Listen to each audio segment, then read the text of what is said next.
இல்ல கோர்ட்டுக்கு போவோம் நாங்க. கோர்ட்டுக்கு போய் கோர்ட்டு போட்டால் தானே இந்த நீதிபதியை விட்டு கிழிச்சு காக்ரோச் பார்ட்டின்னு ஆரம்பிச்சுட்டு இருக்காங்க. நீதிபதி அசிங்கமாக போட்டாங்க. அதுக்கே அந்த அரசாங்கம் நடவடிக்கை எடுக்கல, திமுக அரசாங்கம். உயர் நீதிமன்ற நீதிபதியை ஒரு வழக்கில் வந்து அசிங்கமாக போடுறாங்க குடும்பத்தெல்லாம் இது பண்ணி, புரியுதா? அதுக்கே நடவடிக்கை எடுக்கலையே. முதலமைச்சரை போட்டாங்க, துணை முதலமைச்சரை போட்டாங்க, அப்பயே நடவடிக்கை எடுக்கல. இந்த பிரச்சனை அங்க நார்த்லயே இருக்கு. இப்ப ஜஸ்டிஸ் சூரியகாந்த் அவர்கள் காக்ரோச்னு சொன்னதுனால இந்த காக்ரோச் ஜனதா அவர் என்ன அசிங்கமா போட்டாங்க? அசிங்கமா போடல, இவங்க கண்ட்ரோல் பண்ண முடியலன்னு சொல்றேன் நான். கண்ட்ரோல் பண்ண முடியல இல்லம்மா, 4 பேரை தூக்கி அதுக்கெல்லாம் வழி இருக்குமா? ஆரம்பத்திலே அந்த நடவடிக்கை எடுத்திருக்கணும். ஒருத்தன் போன்ல ஏதோ சொல்லிட்டான், அடிச்சு துவைச்சு மதிமுக ஆளு. இன்னைக்கு வரைக்கும் அந்த ஆள் இருக்கானா இல்லையானு தெரியல. புரியுதா உங்களுக்கு? புரியுது. ஏதோ ஒரு அசிங்கமான வார்த்தையை சொல்லிட்டான் ஜெயலலிதா கடைசி காலத்துல. தூக்கி துவைச்சு அடிச்சு காலி பண்ணி அவனை வெளியே வரவிடாம பண்ணிட்டாங்க. பட் அது பிரச்சனையை பெருசாக்காதுங்களா அந்த மாதிரி டைம்ல? ஒரு அசிங்கமா உங்களை வைவா, நீங்க பேசாம போனீங்கன்னா நீங்க கோழைன்னு அர்த்தம். இல்ல அது கோழை, அது சரிதான். நீங்க சொல்றது நடவடிக்கை எடுக்காதன் விளைவுதான் குளிர்ட்டு போச்சுன்னு சொல்லுவாங்களா, அந்த மாதிரி ஆயிடுச்சு அப்படின்னு சொல்லலாம். ஆனா இந்த பக்கம் அதாவது இன்னொரு தரப்பு என்ன சொல்றாங்க அப்படின்னா, ஒருவேளை இந்த நேரத்துல அவங்க மேல கையை வச்சா எலெக்ஷன் நெருங்கி வருது இல்ல, இந்த மாதிரி என்ன பண்றீங்க, கிழிச்சு ஜெயிச்சு ஒன்றும் பண்ணல. அதான் நீங்க விட்டதுனாலதான் நான் வளர்ந்தான். நீங்க அன்னைக்கு அடிச்சு நொறுக்கி இருந்தேன்னா விஜயே வெளியே வந்திருக்க மாட்டாங்க. விஜயே இந்த அளவுக்கு அங்கிள்லாம் பேசியிருக்க மாட்டாங்க. அங்கிள் டீசெண்டா தான் பேசினாப்ல, ஒன்றும் இல்லை. இந்த அளவுக்கு அந்த கட்சி வந்திருக்காது. கரூர்லயே பிரச்சனை வரும்போதே, அதாவது பழைய அரசியல் முடிஞ்சு போச்சு, வேறு மாதிரியான அரசியல் வருது, வேற ஆயுதங்களை பயன்படுத்துறான். அப்படிங்கும்போது இந்தியா ஏமா பிரிட்டிஷ்காரன் கையில் போச்சு. அவன் துப்பாக்கி தூக்கிட்டு வரும்போது இவங்க வளரையும் வாழையும் வச்சு சுற்றி இருக்கும்போது போட்டுன்னு போட்டான். நம்ம அப்டேட் ஆகலை திமுகன்றீங்க. அப்டேட் ஆகாதனால இந்த நாடே பிரிட்டிஷ்காரன் கையில் போச்சு. பீரங்கியும் துப்பாக்கி எடுத்துகிட்டு வந்தான். நம்ம ஆட்கள் கல்லை எடுத்துட்டு யானையும் குதிரையும் வச்சுட்டு இருந்தான். அவன் தூரத்தில் இருந்து துப்பாக்கியில் சுட்டோன்னே பயந்துட்டான். அங்கேருந்தே நம்மளை போட்டு தள்ளிடுவாங்க. என்ன போச்சு, நாடே போச்சு. இந்த இவ்வளோ பெரிய மண்ணை பிடிச்சிட்டு போயிட்டான்ல, அந்த மாதிரி தான் இதுவும். எதிரி வேற ஆயுதத்தை எடுத்துட்டு வர்றான், நீங்க பழைய ஆயுதத்தை வச்சுட்டு கம்பு சுத்திட்டு இருந்தீங்கன்னா அப்போ அதுக்கான கான்செப்ட் போட்டு தள்ளி தான் போவோம். அந்த வந்துட்டான்ல, இப்போ என்ன பண்ணுவீங்க? இந்த ஆட்சிக்கு வந்து தாவேக்கா இனி ஒன்று என்ன பண்ணுவீங்க? ஆட்சியை பிடிச்சதுக்கப்புறம் வெள்ளை எண்ணெய் வெளியேறுன்னு போராட்டம் பண்ண வேண்டியதா 200 வருஷம். ஆனால் 2029 இந்த ஆட்சி கவிழும்னு ஸ்டாலின் அவர்கள் சொல்றாரு. 5 வருஷம் தொடராது. 5 வருஷம் தொடருது தொடரலன்னு வேற விஷயமா? ஆனால் ஆட்சி பிடிச்சி ஏற்கனவே நீங்க இப்படி பண்ணிட்டீங்க. இனி நானும் சுதாரிப்பா இருந்து மாற்றங்களை கொண்டு வந்து எதிரி என்ன ஆயுதம் எடுக்கிறானோ அந்த ஆயுதத்தை நீங்க எடுக்கணும். நீ எதிரி துப்பாக்கியோட வரும்போது நீங்க கடப்பாறையும் கம்பி தூக்கிட்டா ஓடிட்டு இருந்தீங்கன்னா என்ன பண்ணுவோம்? அவங்க அடிச்சு நம்மளை ஜெயிச்சுட்டு போயிட்டு இருப்பாங்க. ஜெயிச்சு தான் போயிட்டாங்க. அடிச்சு துவைச்சிருந்தீங்கன்னா முதல் ட்விட்டு இன்னைக்கு இல்லை, 4 வருஷத்துக்கு முன்னாடி முதலமைச்சருக்கு எதிராக முதல் ட்விட்டோ பதிலோ போட்ட நாயை தூக்கிருந்தீங்கன்னா அன்னைக்கே கதை முடிஞ்சிட்டு ஒருத்தன் போட மாட்டான். ஈஸிமா இது ரொம்ப. அதாவது எவ்வளோ டுபாக்கூரா இந்த திமுக அரசு இருந்து ஒரு செகண்டில் பிடிச்சிடலாமா? சைபர் கிரைமில் பிடிச்சேன்னா எவன் போட்டான்னு தெரியும். அவன் ஃபேக் ஐடியா இருந்தாலும் அது எந்த ஐடியிலேருந்து வந்துச்சுன்னு தெரியும். அடுத்த செகண்டு பிடிச்சி எங்கே இப்போ ஒரு ஜியோவான யாரா அந்த கனெக்ஷன் எடுத்துருக்கான்னு அவனை தூக்கி அடித்து உள்ளே வச்சிங்கன்னு வைங்க. 1 நிமிஷம் வேலை அது. ஃபோனில் பண்ண வேண்டிய வேலை. எவன் அப்லோட் பண்ணியிருக்கான், இது எந்த ஐடியிலேருந்து வந்திருக்கு, எந்த ஊர்லேருந்து வந்திருக்கு, எல்லாத்தையுமே நம்ம ஃபைண்ட் அவுட் பண்ணி தூக்கி போட்டிருந்தா கட்சிக்காரனா கட்சி பொதுச் செயலாளரை தூக்கி உள்ளே வச்சுருந்தீங்கன்னு வைங்க. அந்த பயம் இருந்திருக்கும். பண்ணியிருக்க மாட்டாங்க. நீங்கள் என்னமோ மண்ணாங்கட்டி அரசியல் பண்ணுறேன்னு பண்ணீங்கன்னா அப்போ கேவலப்பட்டு போங்க. பண்ண இல்லை அதை இப்போ தாவேக்கா சரியா செய்யுதுன்ற மாதிரி நீங்கள் சொன்ன தானே இருப்பாங்க. அவங்க லூசா, அவங்க வந்து உங்களை போட விட்டுட்டு அவன் வந்து அனுபவிக்கும். அந்த நாகரிக அரசியல் எதுவுமே நம்ம என்ன மண்ணாங்கட்டி நாகரிக அரசியல்? யார் சொன்ன நாகரிகம்னு எங்கே இருக்கு? எதிரி என்ன ஆயுதம் எடுத்துருக்குன்னா நீங்கள் அதிகாரத்தை கையில் வச்சுட்டு அவன்கிட்ட தோத்து போயிட்டீங்களே. கரெக்ட். அதிகாரம் இல்லாமல் 2 பேரும் மோதுறீங்க, அவன் ஜெயிச்சிருந்தானா பெரிய விஷயம். யாரோ ஒருத்தன் ஒரு கட்சிக்காரன் அதிகாரத்தை கையில் வச்சுட்டு இதை செஞ்சேன் அதை செஞ்சேன் திராவிட கொள்கை அதுன்னு சொல்லிட்டு தோத்து போயிட்டீங்களே, கேவலமா இல்லையா உங்களுக்கு? அப்போ இந்த கொள்கை போராட்டம் அந்த இதுன்னு அந்த அரசியல் வந்து முடிஞ்சிருக்கு. அதை வச்சு கால்குலேட் பண்ண முடியல உங்களை. அதை வந்து வெற்றியா மாற்ற முடியல உங்களுக்கு. உங்கள்கிட்ட பலம் இருந்தா கூட எதிராளிய பலத்தை வீக் பண்ணாதான் நீங்க ஜெயிக்க முடியும். எதிராளியும் பலமா ஒரு ஆங்கிள் வளர விட்டுட்டு நாங்களும் வளர்றோம். நீங்க பிளஸ்ஸை மட்டும் பார்த்தீங்க அப்படின்னா, இப்போ ஒரு ஒரு ஃபுட்பால் மேட்ச் இருக்கு அப்படின்னா கோலி ஸ்ட்ராங்காக இருக்கணும். நீங்கள் ஃபார்வேர்டு போவான், இவர் போய் கோல் அடிச்சிடுவாருன்றது மட்டும் இல்லை, அவன் வந்து கோல் அடிக்காமல் நீங்கள் தடுக்கணும் முதல்ல. ஆமாம். நீங்கள் 5 கோல் அடிக்கிறதுக்கு ஆள் வச்சுருக்கீங்கன்னா அவன் ஒரு 6 கோல் அடிச்சிட்டானா அவன் ஜெயிச்சிருவான்ல. கோலி வீக்கானா அப்போ அவங்க சரியா கெஸ் பண்ணாம விட்டுட்டாங்க. கெஸ் பண்ணணும் இல்லைம்மா, வீக்மா இது. நாங்கள் வந்து கோல் அடிப்போன்ற மட்டும் அடிச்சிங்க, அவன் 2 கோல் சேர்த்து அடிச்சானா அவன் ஜெயிச்சிருவான்ல. அவனை தடுக்க முதல்ல நீங்கள் கோல் அடிக்கிறது ஒரு பக்கம், அவனை ஆஃபுக்கு மேலே ஏற விடாமல் நீங்கள் தடுக்கணும்ல. அவங்களுக்கு கோடே அடிக்க விடாம பார்த்துட்டு அந்த ஆஃபுக்கு மேலே வரக்கூடாது. அவன் பாட்டுக்குள்ளே உங்கள் கோல் போஸ்ட்டுக்குள்ளே தான் நான் விளாண்டுட்டு இருக்கேன். விளாட விட்டுவிட்டு அப்புறம் தோத்துட்டோன்னா. ஸோ பார்ப்போம் இனிமேலாவது அவங்க வந்து இந்த கட்சியை வந்து எப்படி கட்டமைச்சு இப்போ இருக்கிற அப்டேட்ஸுக்கு ஏற்ற மாதிரி வந்து வரலைன்னா கட்சி அழிஞ்சு போயிடும். 2031 கட்சி இருக்கு திமுக. எந்த கட்சியாக வேணாலும் இருக்கட்டும், வெற்றி எதிர்பாராத ஒரு வெற்றி வருது, நம்ம அதிகாரத்தில் இருக்கும்போது அவனை தடுக்க முடியல அப்படிங்கும்போது அவன் அதிகாரத்துக்கு வந்தானா எப்படி இருக்கும், இன்னும் பவர்ஃபுல்லாக இருக்குல்ல. அப்போ எப்படி அவனோட மோதுவீங்க நீங்கள்? மத்திய அரசு உங்கள் கட்டுப்பாட்டில் இல்லை, உங்களை காலி பண்ண மாநிலத்தில் நீங்கள் இருந்தீங்க, எதை தக்கி முக்கி கஷ்டப்பட்டு ஓட்டிகிட்டு இருந்தீங்க. இப்போ ரெண்டுமே இன்னொருத்தனையும் விட்டு மத்திய மாநிலம் ரெண்டையும் விட்டு யாரோட நீங்கள் போராடுவீங்க? அப்போ இது எவ்வளோ பெரிய மைனஸ் உங்களுக்கு. அதுதான் போயிட்டு அது உண்மையிலே இது வந்து ஒரு ஓப்பனான விவாதம் தான். ஏன்னா நிறைய பேர் வந்து இந்த விஷயம் இதுதான் திமுகவுடைய தோல்வி காரணம் அப்படின்றத ஓப்பனாக பேசாதது கூட அது மிகப்பெரிய ட்ராபேக்காக அவங்களுக்கு இருந்திருக்கலாம். நம்ம சில களத்தில் போய் விசாரிக்கும் போது இல்லை அங்கே மேலிடத்துல கொண்டு போய் சேர்க்கல, வெற்றி வெற்றி வெற்றி அப்படின்ற ஒரு விஷயத்த மட்டுமே பேசி தான் இப்போ பொதுவாகவே நம்மளுக்கெல்லாம் ரொம்ப ஓவர் கான்ஃபிடென்ட்டாக தான் இருந்தோம். 200 தொகுதி திமுக ஜெயிக்கும், 170 வரும் அப்படின்னு.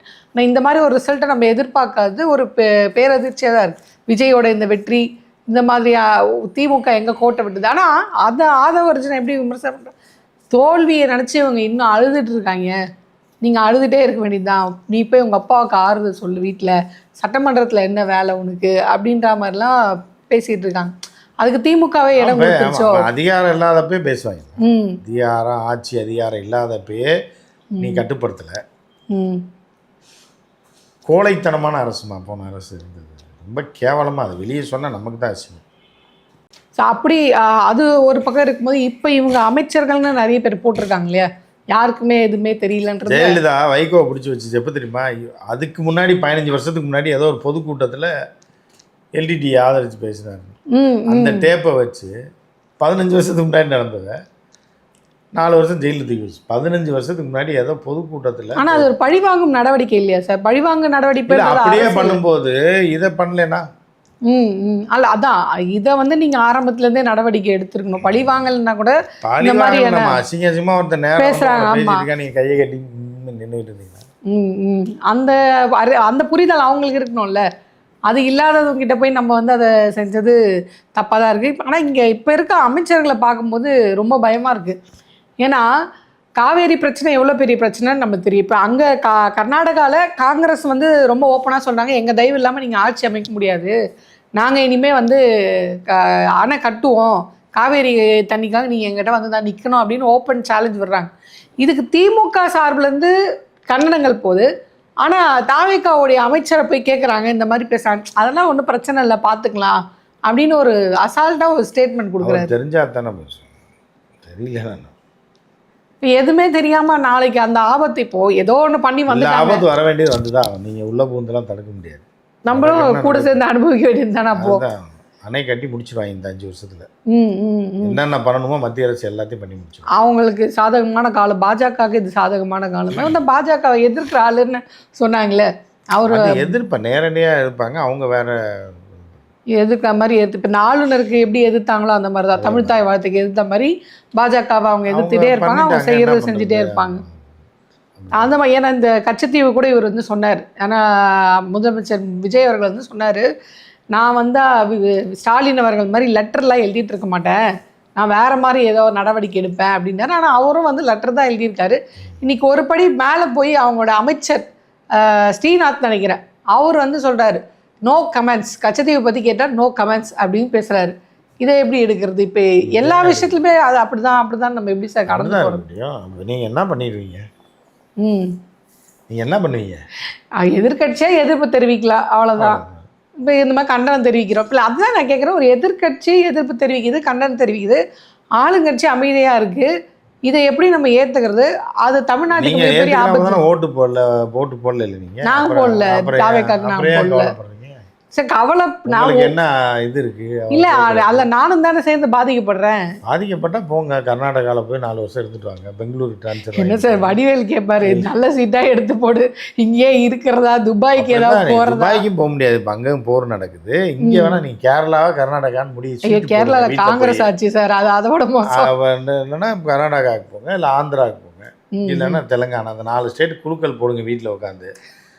அப்படியே வீட்டோட ட்ரான்ஸ்ஃபர் பண்ணிட்டு போட்டு ஆன்லைனில் பேட்டி எடுத்துட்டு நீங்கள் பாட்டு நீ இஷ்டம் இருந்தால் இரு, இல்லை இடத்த காலி பண்ண, அவ்வளோதான். இதுக்கு மேலே ஒன்றும் பண்ண முடியாது. ஒன்றும் பண்ண முடியாதுல்ல. நீங்கள் 2031 எண்டில் வாங்க, ஆகஸ்ட் செப்டம்பரில் வீடு காலி பண்ணி. அப்பயாவது டிஎம்கேக்கு வாய்ப்பு அது தெரியல, அது இன்னும் போனால் இனிமே இவனுக்கு வாய்ப்பு இருக்கு, அவங்களுக்கு வாய்ப்பு இருக்குன்னு எதுவுமே சொல்ல முடியாது. ஏன்னா எனக்கு கணிக்கவே முடியல என்ன நடக்குது. நாளுக்கு நாள் அந்த மாதிரி போயிட்டே இருக்கு சார். ஆனால் ஒன்று மட்டும் என்ன, வதந்தியை மக்கள் ரொம்ப தெளிவாக நம்புகிறாங்க, எதுவுமே ஆராய மாட்டாங்க. எனக்கு ஒருத்தர் வந்து அனுப்பிச்சார், நான் வந்து இந்த மாதிரி 30 நாள் கூட ஆகலை, இத்தனை கொலைகள், இத்தனை கற்பழிப்புகள் விஜய் அவர்கள் ஆட்சியில் நடக்குது அப்படின்னா, அவங்க எனக்கு கடந்த 5 ஆண்டில் எவ்வளோலாம் திமுக பண்ணியிருக்குன்னா 2019 போட்டிருக்காங்க. திமுக ஆட்சி அமைச்சது 2021 தான். 19-20 என்னப்பா போனஸை ஆட் பண்ணியிருக்கேன் அப்படின்னா, அப்போ அதுலேருந்து என்ன தெரியுதுன்னா, இந்த டிவிகே சப்போர்ட்டர்ஸ் எல்லாருமே பிளெயின் ஸ்டேட்மெண்ட்டை நம்புகிறாங்க. அவங்க 2 நிமிஷம் கூட எடுத்துக்கிறது இல்லை. என்ன இது ஒரு விஷயம் வருதா, அது என்ன, அதோட உண்மைத்தன்மை என்ன அப்படின்னு எதுவுமே எடுத்துக்க மாட்டாங்கல்ல. ஓட்டே போட்டிருக்க மாட்டாங்களே. இல்லை போட்டுட்டாங்க, இப்போ அனுபவிக்கிறாங்க. அதுக்காக அவங்க நல்லா தான் இருக்காங்க, ஒன்றும் பிரச்சனை. எல்லாருக்குமே தானே சார் கரண்ட் கட் ஆயிருக்கு. கரண்ட் உங்களுக்கு ஆச்சு, நீங்கள் ஓட்டு போடல, உங்களுக்கு அப்படி தான் இருக்கு. இப்போ டிவிக்காரங்க சேர்ந்து தானே கரண்ட் கட். அவங்க அதை பற்றி கவலையே பண்ணலையே. இங்கே ரோட்டுக்கு வந்து போராடுறாங்களே. எங்கே அவங்க போராடி யாரை எடுத்து போராடுறாங்க? திமுக சதின்னு போராடுறாங்க, ரோட்டுக்கு வராங்க, திமுக சதின்னு போராடுறாங்க. அதுதான் பண்ணிட்டு தான் போகும். வேற என்ன, அப்படி பயப்பட்டு வீட்டில் போய் வேறு படுக்க வேண்டியதான். இப்படி திமுக சதி, அதிமுக சதின்னு சொல்லிட்டு எத்தனை நாளைக்கு அதை நம்ம சொல்லிட்டு இருக்க முடியும்? இருக்க வேண்டியதான். 5 வருஷத்துக்கு திமுக சதின்னு சொல்லிட்டு சொல்லுவாங்க. அது நீ என்ன பண்ணிடுவீங்க? ஒன்றும் பண்ண முடியாது. அப்போ இவங்களுக்கு மாற்றே இல்லைங்களா? இது அப்படியே நம்ம பழகிக்க வேண்டியதானா? இதுக்கு இதை அப்படியே பழகிடும். அதுதான் நீ ஊரை 40 வயசு வரையும் கஷ்டமா இருக்கும், அதுக்கப்புறம் அதுவே பழகிடும். நீங்கள் ஊர் மாற்றி போயிருங்க, கர்நாடகா, ஆந்திராவுக்கு ஏதாவது ஒரு ஸ்டேட் உங்களுக்கு பிடிச்ச ஸ்டேட்டுக்கு போயிருங்க. பெங்களூர் நல்லா கிளைமேட் கூலிங்காக இருக்கும், அங்கே போயிருங்க. பெங்களூர், மைசூர், அங்கே தான் தமிழனாலே அடிக்கிறாங்க. அதெல்லாம் அடிக்க மாட்டாங்களே, இப்போல்லாம் அடிக்கிறது. இப்போ அடிக்கிறது இல்லை, இப்போ பாவம்னு விட்டுறாங்க. அந்த இடத்துல அடிவாங்க, பாவம் அங்கேயே ரொம்ப நொந்து நூடுல்ஸ் இங்கே வந்திருக்காங்க அப்படின்ற மாதிரி அடிக்க மாட்டாங்க. நீங்கள் வேணால் பெங்களூர், மைசூர், இல்லைன்னா ஹைதராபாடு தமிழ்நாடு காலத்தில் நல்லாயிருக்கும். நீட்டாக போய் செட்டில் ஆகிருக்கு. 2029 எலெக்ஷனில் எப்படி நடக்குதுன்னு பாருங்கள். அதுக்கப்புறம் அதுலேயே இது ஆச்சுன்னா 2030 வந்துருங்க. சரி, அப்போ 2029 எப்படி இருக்கும் அதையாவது எங்களுக்கு சொல்லுங்கள். அது இப்போ எப்படி சொல்லுங்கள், அது ராதன் பண்ணிட்டு தான் தெரியும். கட்டத்தை அவர் பார்த்து சொன்னாதான் நம்மளுக்கு தெரியும். இப்போ பண்டிதனை தான் இன்னொன்று ஞாபகம் வருது எனக்கு. இப்போ பண்டித்தை தான் தூக்கிட்டாங்க எல்லாருமே சொல்லிடு. விஷ்ணு இல்லை அரசு பதவியில் இல்லைல்ல, அந்த இடத்துக்கு வந்து விஷ்ணு ரெட்டின்னு ஒருத்தர் வந்திருக்காரு. அவர் ஆந்திராவில் அனில் ரெட்டி இருக்கார் இல்லையா, அவர் அந்த லிக்கர் ஸ்கேமில், ஆந்திராவுடைய அந்த லிக்வர் ஸ்கேமில் 4000 கோடி ஊழல் பண்ணவர். அவரும் இவரும் பிஸ்னஸ் பார்ட்னரு. அப்படிப்பட்ட ஒரு பிஸ்னஸ் பார்ட்னரோட லிங்க்ல இருக்கிறவரை தான் விஜய் வந்து கூட வச்சுட்டாரு. அப்படிதான் எல்லாரும். எடப்பாடியார் என்ன பண்ணாரு?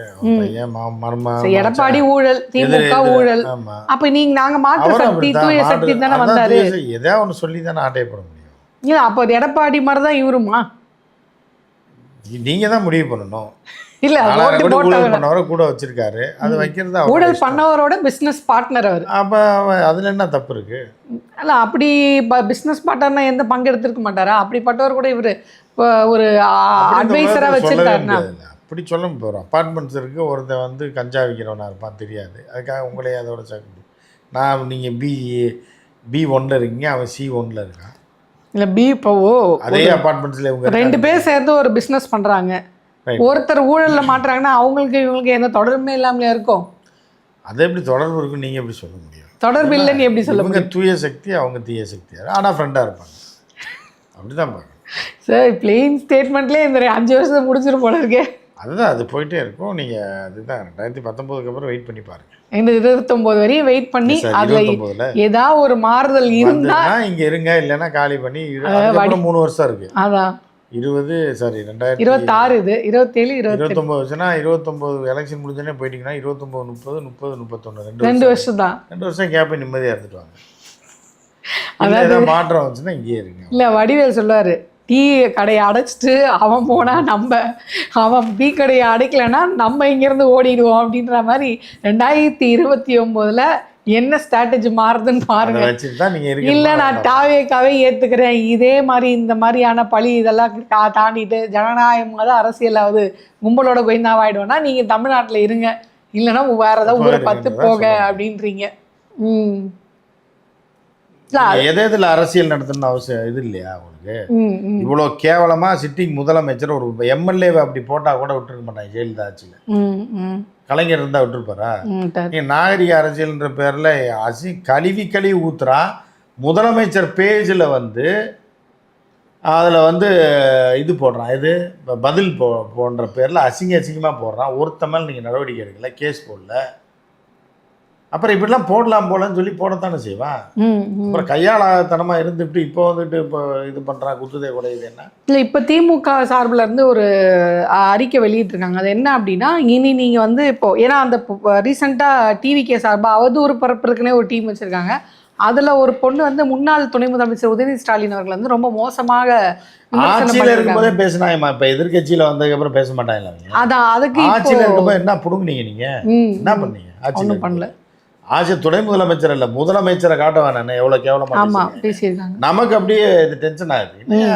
அது யாரா வேணாலும் இருக்கட்டும், விஜயா கூட இருக்கட்டுமே, இவ்வளோ அசிங்கமாகவும் இவ்வளோ கேவலமாகவும் ஒருமையில பேசினா பரவாயில்ல, கெட்ட வார்த்தையில் முதலமைச்சராக ஆட்சியில் இருக்க வரையும் போலீஸ் கமிஷனரையும் ஏன்னா எம்எல்ஏக்களையும் அமைச்சர்களையும் உதயநிதி ஸ்டாலினையும் எல்லாரையும் தான் போட்டாங்க. ஆமாம், நீங்கள் என்ன கிழிச்சு தொங்க விட்டீங்க? நீங்கள் இந்த ஆட்சிக்கு வர வச்சிட்டீங்க இல்லை இந்த அரசியல்னு எல்லாம் வாயில அடிச்சுட்டு சொல்லிட்டு தானே இருந்தோம். ஆட்சிக்கு நடவடிக்கை எடுங்க இதெல்லாம் சாதாரண எத்திக்ஸ்லேயே வராது. ஆட்சியில் இல்லாதவங்க கூட பொறுத்துக்க மாட்டாங்க. அதெல்லாம் அவங்க எதிர்த்து போட்டீங்கன்னா வழக்குனாலும் போடுவோம். நீங்கள் ஆட்சியில் இருந்துட்டு ஒரு முதலமைச்சர் நீங்கள் உங்கள் பேஜ்லேயே அசிங்கமாக சரி, பொறுத்து இருந்து பார்ப்போம் சார். 2029 ஊரில் இருக்கலாமா, இல்லை ஊரை காலி பண்ணி போகலாமா, இல்லை அதுக்குள்ளே நம்மளும் டிவி கேட்க பழகிடுவோமா இல்லையா அப்படின்றத வெயிட் பண்ணி பார்ப்போம். பழகி தான் ஆகணும். ஸோ நம்மனாதான் சோறுன்றாங்க, அதனால நம்பிட்டேன். அந்த கதை தான் நடக்கும்னு நினைக்கிறேன். பொறுத்து இருந்து பார்ப்போம். இல்லை அதுக்குள்ளே நீங்கள் சொன்ன மாதிரி டிஎம்கே ஏதாவது ஓரளவுக்கு அவங்களும் இன்ஸ்டாகிராம் அதுன்னு போய் இருந்து டெவலப் பண்ணி வந்துட்டாங்கன்னா நம்மளுக்கும் ஏதோ ஒரு மூலையில் ஒரு வெளிச்சம் தெரியுதுன்ற மாதிரி பொழைச்சிக்கலாம். ஸோ பொறுத்து வந்து பார்ப்போம் எந்த மாதிரி நடவடிக்கை மாறுதுன்னு. இவ்வளோ நேரம் உங்களுடைய கருத்தையும் நேரத்தையும் எங்களோட செலவிட்டிருக்காங்க. நன்றி சார்.